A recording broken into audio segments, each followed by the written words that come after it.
Hi, I'm Big Elvis the Chef Rosenberg, and I am here. And I am here to do another Netflix review. This one is about one of those 8, 9, and 10s, Holly Berry. You know, the woman who first time I was introduced to her, she was like a crackhead in the New Jack City movie. And there was times in this movie where she kind of put on that same face, and I was cool with that. But I will say this: in this movie, she turned from me watching a Holly Berry movie to watching a movie about this character, and I would say she delivered so much so that she stopped being Holly Berry and she started to become this character. And I thought it was amazing how she did the job. She did a really good job. And let me just say this: she did a job that was so good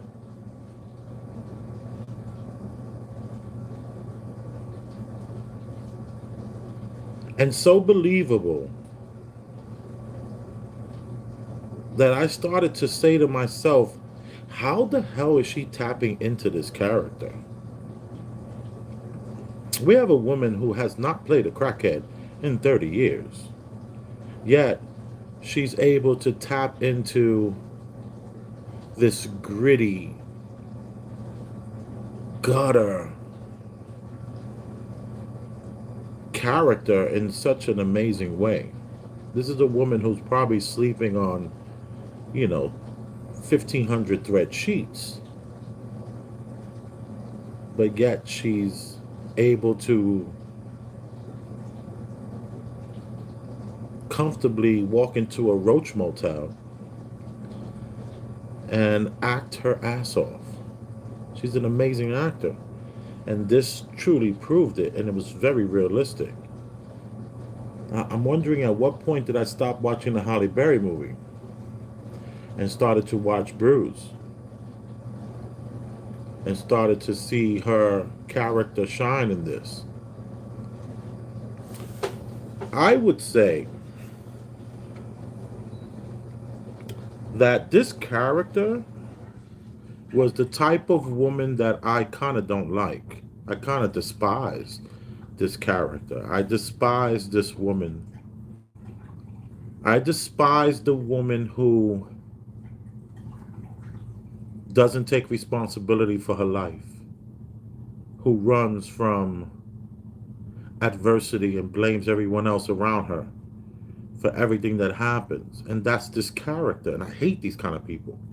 And it's interesting because in the beginning of the movie, they wanted you to feel for her because they knew that who's going to care about this chick? Who's going to care about this loser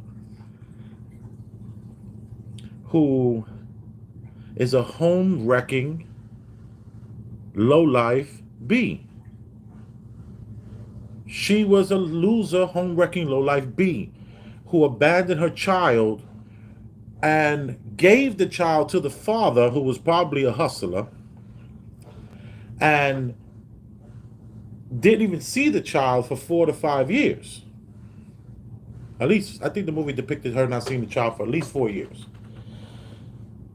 And the kid is only like 6, 7 years old. So you got a 6, 7 year old child who hasn't seen their mother in 4 or 5 years. And why the hell do I care about that woman? Why do I care about a woman who truly represents the gutter of Newark, New Jersey? I don't care about Newark, New Jersey women at all. I don't care how much potential they had. I don't care how much, like she was this, she was this fighter who panicked in the ring, and her fight or flight kicked in, and she chose to, well, fight, flight, or freeze kicked in, and she chose to run. Reminds me of my aunt Juanita. And my Aunt Juanita would say to me, Papito, a good run is better than a bad stand any day of the week. Remember that. And, I get it. She panicked. Her fight or flight freeze kicked in and she chose to run. But then she tried to blame it on the fact that it was because of her not having her son. She had just given up her son. So you mean to tell me your fighting career is to the point where you now get the biggest, best fight of your life and you decide to get rid of your child? I don't like this kind of person. I don't like the kind of person who uh, chooses the easy way and not the hard way. And that's what she was doing. She was working a job where she was being harassed by the people that she works for, son. And she got aggressive, and they needed to show her having a temper. So the way they show her having a temper is by body slamming a child who was videoing her getting dressed. Instead of her being professional, taking the kid's phone, calling the parents, and say, "Listen, man, I don't need to be working in this environment." She just runs off. And you only run away from a job like that when you're paid under the books. So that means that she doesn't even pay taxes. She's one of those chicks. She's one of those chicks. She's an American living in New Jersey, working off the books, and got a hell of a temper and is unhinged. She goes home to her Puerto Rican boyfriend, who has the Puerto Rican flag boxing gloves on his rearview mirror. He has the Puerto Rican flag on his chest tattooed. He has the word Boricua tattooed against his chest. Uh, real Puerto Rican guy. Doesn't sound like a Hispanic. Sounds more like a Jersey guy, which I thought they did really good. His acting was spot on. I would like to see what else he's done. I would like to maybe see more of this guy. I have to tell you, the acting in this movie was top notch. It was done in such a great professional way. Everyone was spot on. Even that child, the little boy was like playing the mute. He was playing. I go like this because I think of Charlie Chaplin when I see that little boy. He was very Charlie Chaplin.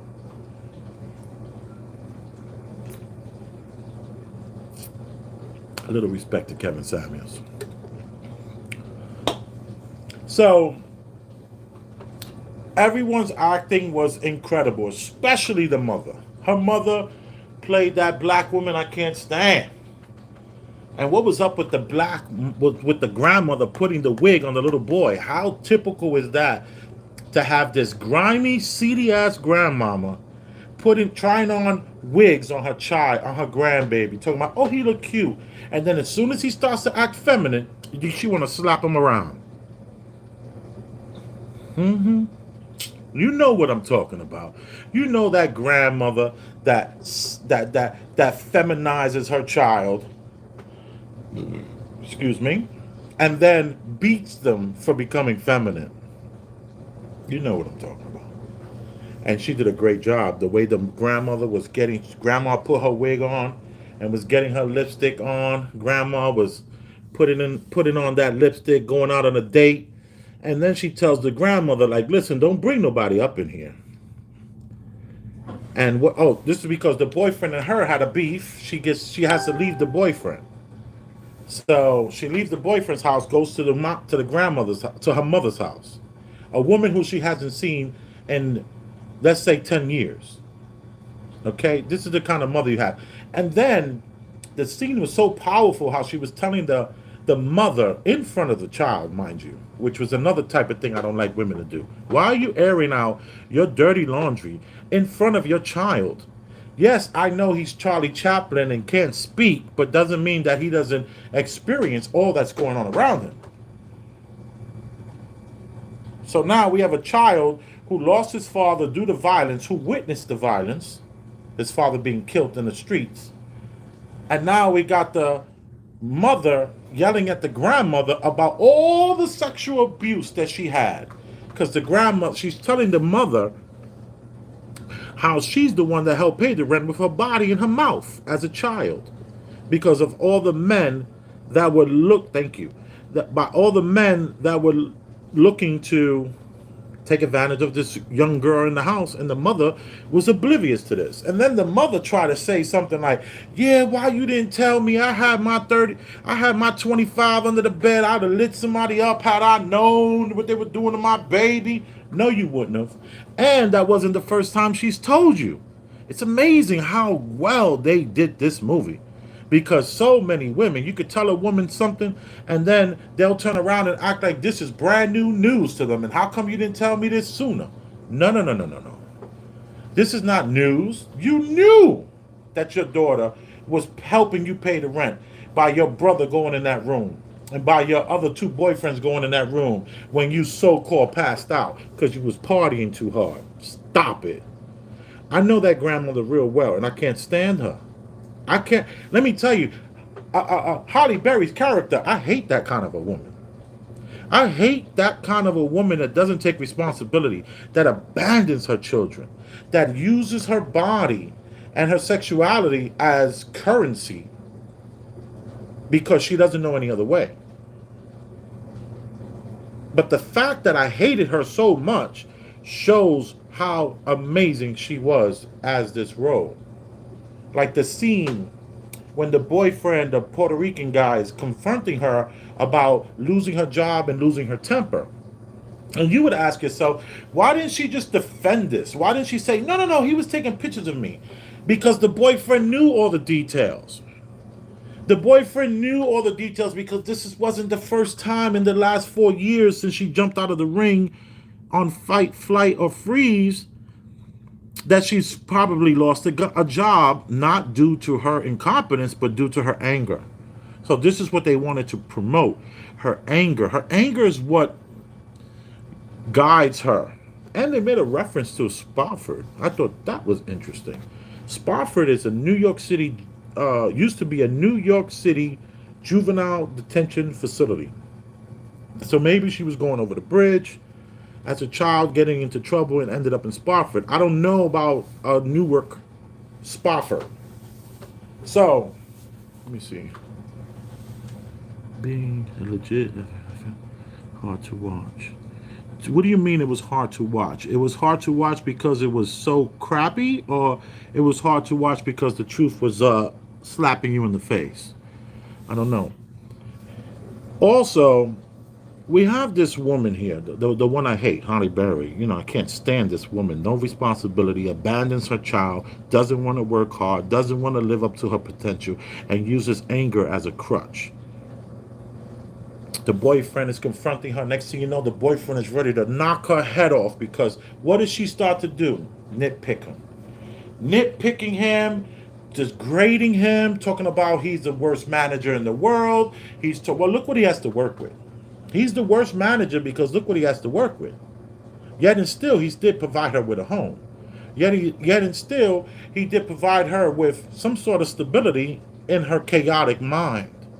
So we have a woman. I can't stand these chaotic mind women. So what does she do? She's nitpicking, but nitpicking him to the point where his bravado, his ego, his anger, he just wants to rip all her clothes off and just get all in there and solve that problem through his ignorant mind and his chaotic mind, and using sex as ways of communicating. This is the group of people we're dealing with. We're dealing with the gutter. We're dealing with the low end of the totem pole, but yet we still have to understand how sports movies work. It's a formula. Rocky set the trend, or maybe it wasn't even Rocky, it was that Rocky Marciano movie that set the trend. All I know is that I hate this woman. I hate everything that she represents. But why am I rooting for her? Why am I rooting for her to win? Knowing that she's not going to win. Knowing that she's just making the motivational strides.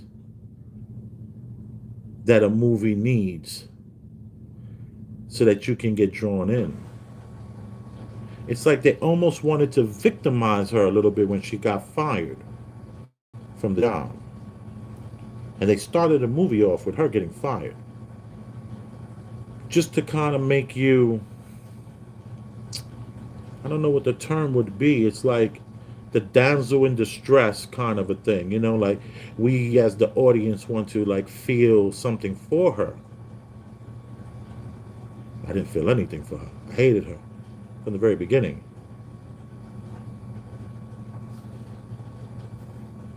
With Halle Berry paying $16,000 per day, 16,000 per month spouse support, the anger was there. She tapped into that 16,000 per month. That's a light though. 16,000 a month is nothing. That's nothing. That's like 500 a day. That's light. That's dinner. That's her champagne bill. 16,000 a month. That's light. But what I'm saying to you is, we got this woman who I did care about, even though I hate this woman. I still cared about her. Why is that? I cared about her because her as a director cared about us. She cared about me, the guy who hates her. She cared about the scenery, the background whenever they shot that scene, whenever she was walking down that block, they cared about us. They made it real, authentic. It wasn't a set. Grandma's house, there was a couple of scenes that looked like a set. But as far as the movie itself in a whole did not appear to be a set. It appeared to be legit. It appeared to be her training. There was only one or two sections where it did not appear to be her. But we're talking about my trained eye. But let me say this. There was a scene. And I'm going to play the scene. And hopefully, we can just hear it in the background. And if you hear any rattling, that's the dishwasher going off. This thing is like 2 hours. So forgive the dishwasher sound if you hear that. I'm going to play this thing. Tell me what you think. Never made me feel like you do. No one makes me feel like you do. This is Holly. That's good. And this is her trainer.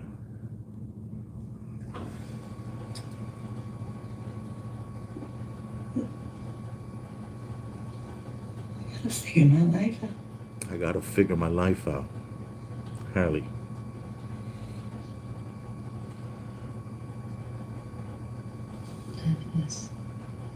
That's what you've been doing. That's exactly what you've been doing. That's what you've been doing. You've been figuring your life out. So she's telling Holly.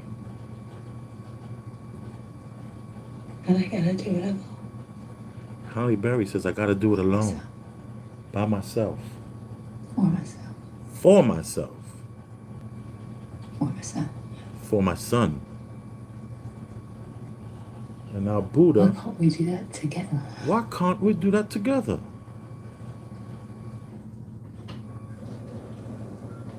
Because I'm not ready. I'm not ready. Not for a new relationship. Mind you, she just broke up with the manager boyfriend. And now Buddha starts to cry. Great scene. So why did you do this? Why did you do this? What's this?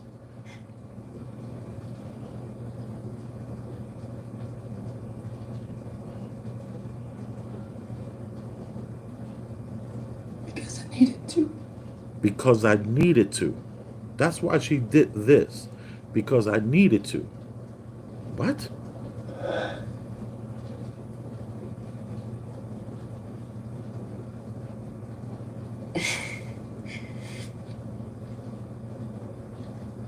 I'm gonna stop it right there.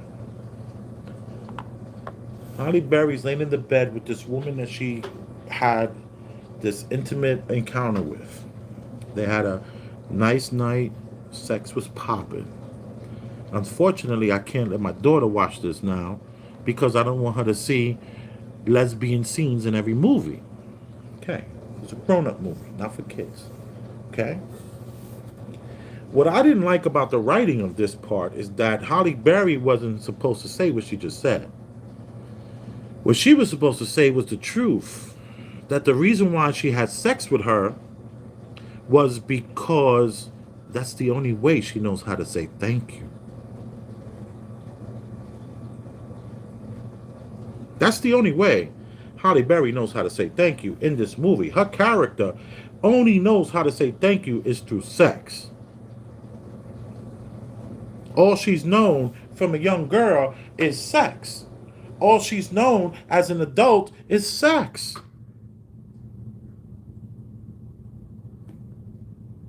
But no, she says, I had to.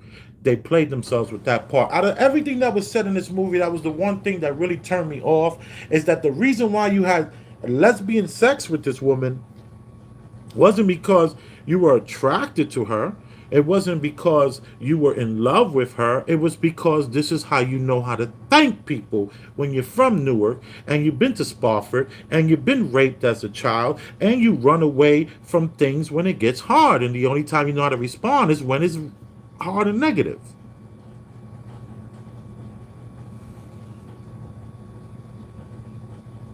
It was a good sex scene though, despite the fact that I'm not into the lesbian thing. It was good. It was done tasteful. And you saw her have sex with the boyfriend in the beginning of the movie where it was just animal. Relieving of that stress. Stress relieving, animalistic, hardcore sex. Where the sex with the woman was a lot more gentle, a lot more sweeter, a lot more passionate. But they did show Holly Berry turn her back to the girl during the sex while the girl spooned her and rubbed her to climax. She was in her own world, her own heterosexual world, taking advantage of this woman's. Like, in other words, Holly Berry's a user. She used this woman to help train her, and in order to thank her, she had sex with her, and in the process, made sure that she got hers. That's a fact. And I must say this though, the casting of this woman with the European accent, I love that. I'm so glad we did not get another European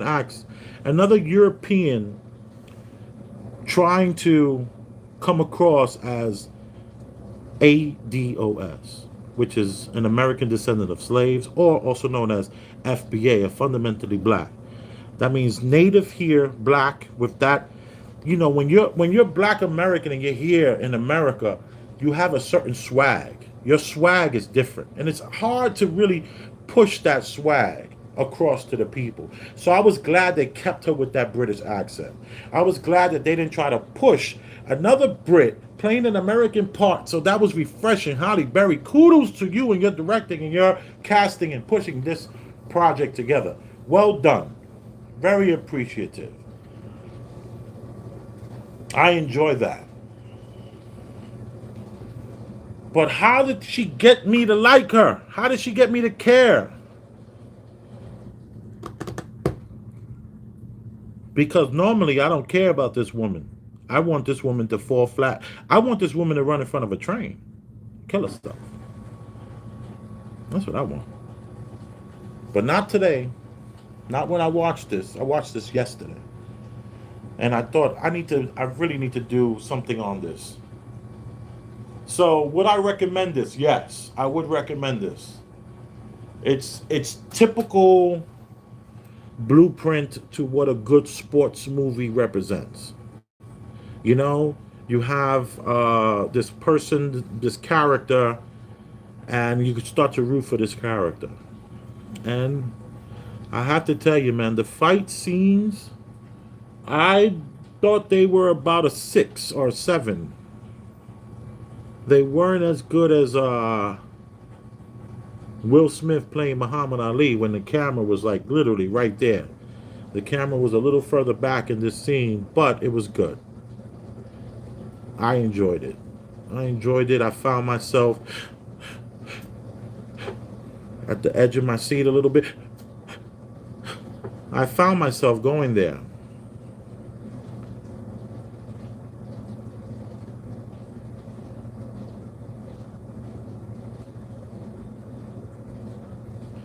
My eyes welled up with tears when she left her mother's house with her son. And he reached out and he held her hand. That was There was little things like that that only a truly good director can do properly.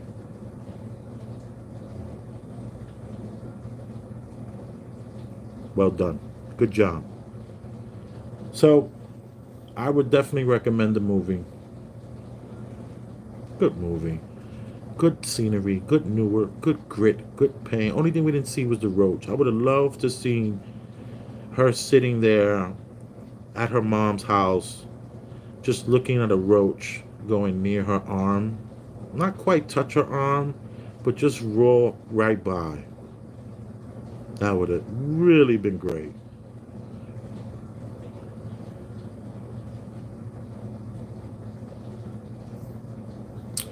I didn't take any notes, so forgive me if I missed anything. But you can always hit the comment section and say, yo, Big Elvis the Chef Rosenberg, yeah, I know you're here, but what happened when this happened? You didn't say anything about this. Can't say everything about everything. Thank you for tuning into this little channel. Don't forget the value system.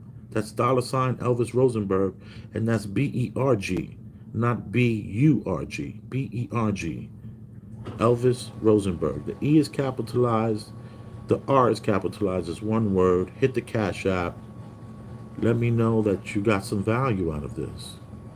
And also, let me just say this before I forget. That woman that played that part was interesting because she was so androgynous. She was so much taller than Halle Berry, and she had like a boyish thing to her. They kind of oversize her clothing to give her more of a like a more brolic, more masculine look, which I know that underneath that clothing the woman is like, 100 pounds. She's probably 5'7" and 113 pounds. So she reminded me of this very famous bartender and bar manager in Harlem named Boy. That's B-O-I. Boy Jackson. Oh, a good friend of mine's. And Boy was like one of the premier, how now you have these bartenders that are all over the strip clubs talking about, I'm a bartender, I make $5,000 a night. Ba, ba, ba. Before you had to do it with your titties and your ass out, there was this androgynistic, chocolate-covered woman named Boy in New York City. Was down over there on 14th Street in not Union Square 14, more on the west side. There were some bars on the west side of 14th Street, big time popping bars back in the 90s and 80s, and Boy was there. And Boy looked just like this chick. Oh my goodness. But Boy was a little more beautiful than this chick. And this woman reminded me of that. So Holly was able to tap into that memory, or that just like, oh wow, she's just like Boy. So I thought I would share that. And before I go, oh wait, somebody left a big one. The movie was not a good movie. It was somewhere. The movie was not a good movie. Okay. It was somewhat predictable, and for her to be with a white guy first and then be with a Nigerian lesbian, someone needs to snatch the pen out of the writer's hand. Like 8th Avenue. Oh yeah, on 8th Avenue. Yeah, Rob Lowe knows. Before the meatpacking district was done over. Yeah, damn, Rob Lowe, Do you even, Boy. You know who I'm talking about. You know where I mean. Yeah, that was a great time to go check out those spots back when they was popping. Now they're very Anglo and they're very young and white, and that's all right. But there was a time when they was black and popping. Oh, I loved it over there. They had this guy. He was like this is like this singer. I forgot his name. He would wear a cowboy hat, and he had a whole band, and he was all over New York City, and he was in that bar at that time. Matter of fact, I think boy, this is the same bar where Tupac was getting domed in the middle of the dance floor, and uh ran over to the that bar. That's boy was working that night when Tupac was getting domed in that damn dance floor, where he later on was accused of the rape charges. Um, you're talking about Boy George, black guy with the cowboy hat, hell of a singer. He died of a heart attack or something crazy, so young. But anyway, I digress. Rob Lowe, I appreciate you. Latasha Jordan, I appreciate you. Everyone who's tuned in, I appreciate. And I would recommend the movie. I know that someone just said there was a white guy playing the part as a Puerto Rican, but let me tell you, he did good playing the part as a Puerto Rican. You know why? Because a Puerto Rican could be anything. You never know. He can have a Jamaican accent. He can have everything from dreadlocks to a bald head, look like a skinhead, talk like a Guido. That's the way Puerto Ricans are. So I thought the movie did a really good job, especially putting the little boxing gloves on his rearview mirror. And then there was like other little Puerto Rican flags in the apartment. I was like, yeah, he's really Puerto Rican. So you are appreciated. Thank you for tuning in. What do you think about this here? This is LJ. Boom. Look at that. How great is that?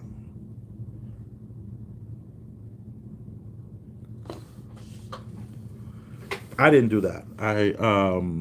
I saw it and I had to have it because it reminded me of my baby. So you are appreciated for tuning into this little channel on YouTube. Big Elvis the Chef Rosenberg.